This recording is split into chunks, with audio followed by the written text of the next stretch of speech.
actually. Yeah. What do you make on kind of Gyökeres during his time here so Not a far? good start Do to you the think? answer, you know. Yo, the head scratching is crazy. No. No, but what like, have you given up on him? Because I feel like it's still kind of split. Look, I don't want to give up on a player. You can't ever give up Yeah. on someone. It's a bit of a violation saying, like, yo, I give up on you.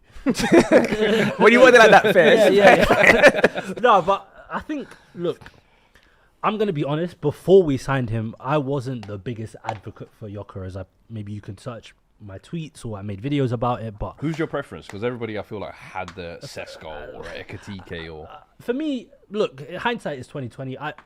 Because we were linked between Šeško and Gyökeres, and for me, I just said Šeško because, you know, there's something there. With Gyökeres, Neither's really gone too great. Yeah. I didn't want either.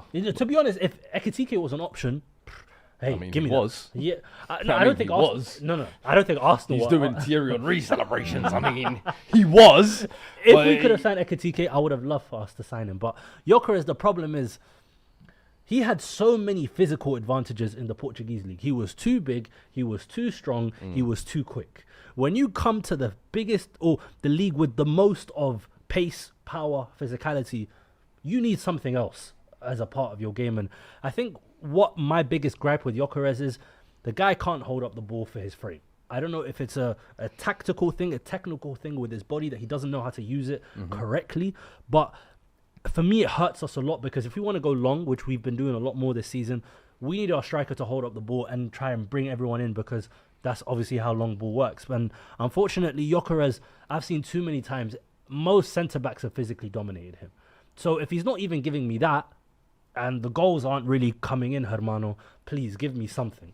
And unfortunately, that penalty, I was very, very happy with the penalty. That was the first Arsenal penalty in a while. I was just like, yo, hey, that's some ball striking right there.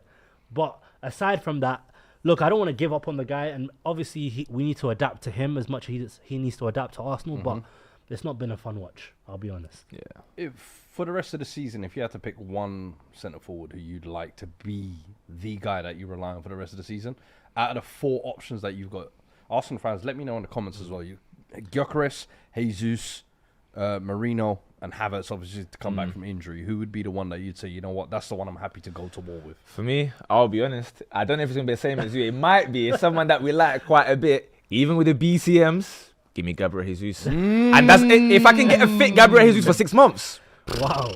Hey, I just recently did a video with Faisal. That's legitimately what I said. I said, if Jesus can stay fit for the rest of the season, I think that's the title for you lot. Yeah, because I think he is the one that links everything so well and has just been almost like a forgotten man. And For sure. Everybody in between, Marino's had a great spell filling in the cracks.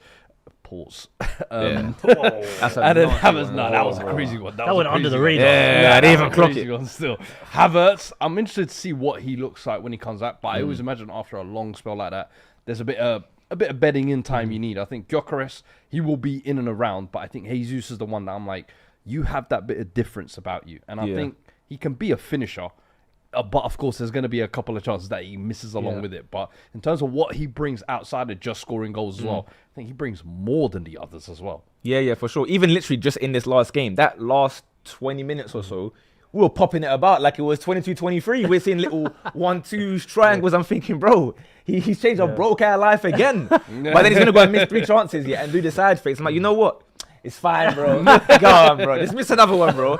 As long as he's bringing Saka into play, Saka's getting more shots. Martinelli or Trossard or Eze, if it is. I'm excited to see Eze and Jesus link up even when that occurs. So, yeah, therefore, Jesus, if he can be... That's the biggest if, though, innit? Because realistically, we know we're going to get 5 crazy games in December, January, and then something might happen. But hopefully, this time it's different.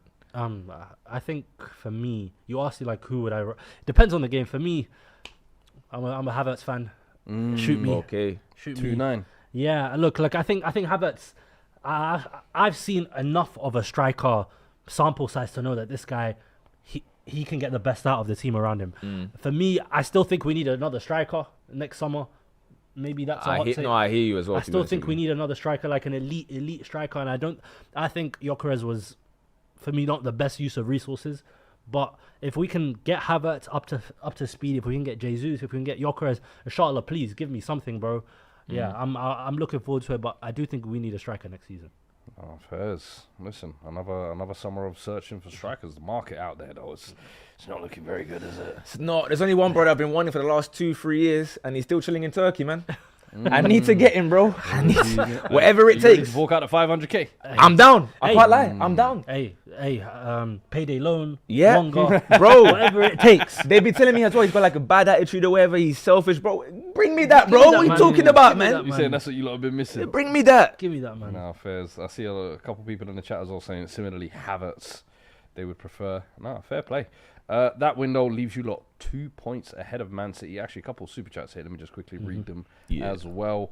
CJ Singh 91 says if Mbembo and Isaac had a baby, you'll get Fuad. Nice. Yes. Thanks for the super chat. Bobo, I don't see it, man. Nor Maybe do if I. Ilias was here. Maybe if Ilias. Yeah. Harsh Nake 06 says the Arsenal fans need to cook this BTEC Isaac for putting both his hands up when he was on Hands up like O'Brien. Hashtag hands up like O'Brien. Fairs, man. William Payne 20 says, can we be honest about Odegaard? Madison level. Hey, whoa. Whoa. Hey. Whoa. Where's he going with I that, bro? didn't like the way you phrase this, bro. I don't like any of it. I don't even understand. Are you saying like I don't like that. he's conversation at you wanna Madison have? level or he's at Madison Send level? another $5 or whatever it is and re-clarify your point there, bro. Double that. You know how can you make a quadruple entendre? How can you make a quadruple I don't even know entendre? what he meant. He made 4 Alright. points. I don't really know which one he was going with. Listen, fair But play. Odegaard, What do you lot make it? look. I don't think he's a fan of Odegaard too. No. Hey, look, Odegaard has his uses. I think people getting onto him yesterday. I think he had a good game yesterday. In the second half, he was driving us forward, made some good passes here and there. I think the overall conversation on Odegaard is tough because we have Zubimendi in and him and Odegaard do a similar role. So for me, we have to play one of them. If Odegaard plays, I don't think Zubimendi should and vice versa. And because we need that 10 to turn and go. We need Waneri, we need Eze in the 10. Where is Waneri? You ask me. Like, I can ask you the same question. He's jogging on the What touchline. happened to Haaland? No, Haaland's still active, Waneri, bro. Yeah, man. Lewis Skelly? No, 0 Haaland's minutes, active. both of them yesterday. Yeah, I mean, it's tough, but Saka got minutes. So But no, it doesn't happen to Haaland. I Saka mean, got I felt minutes. like though at one point there was so much promise Yeah. with both of those two, and it felt like this season the reason why you signed the extra left back or whatever was to move Lewis Skelly into midfield. Minutes have completely gone. Yeah. I hear you. Last I season- still believe there is, but again, we're talking about a team who obviously hasn't won a title in a long time, and in this period of let's say 3 years, again, experience maybe has been lacking to get us over the line. So I think we're forgetting these men are 17, 18, 19 years old, right? And you're still in and around the first team. You're getting minutes, or you're playing Champions League. You're gonna get. I was gonna say you're gonna get some, but You know, on a more respectful one, you are gonna get the minutes. It's a very, very long season. People will Saying go FA down Cup in. soon come. I mean, not even just FA Cup, even just Christmas period, Boxing Day, or 27th or whatever. You're gonna get a lot of games happening where you might need Skelly for this. Even maybe it's a bit more of a question mark because there's obviously you've got the wingers that have come in, and he sometimes when he came in there against like Leicester last year, he was playing as a winger. Preston we've got and, we've got Madueke and these guys now as a 10. Obviously, you got Odegaard, you got Eze who can play. So for Nwaneri, it's more of a question, but I think Skelly's fine. Honestly.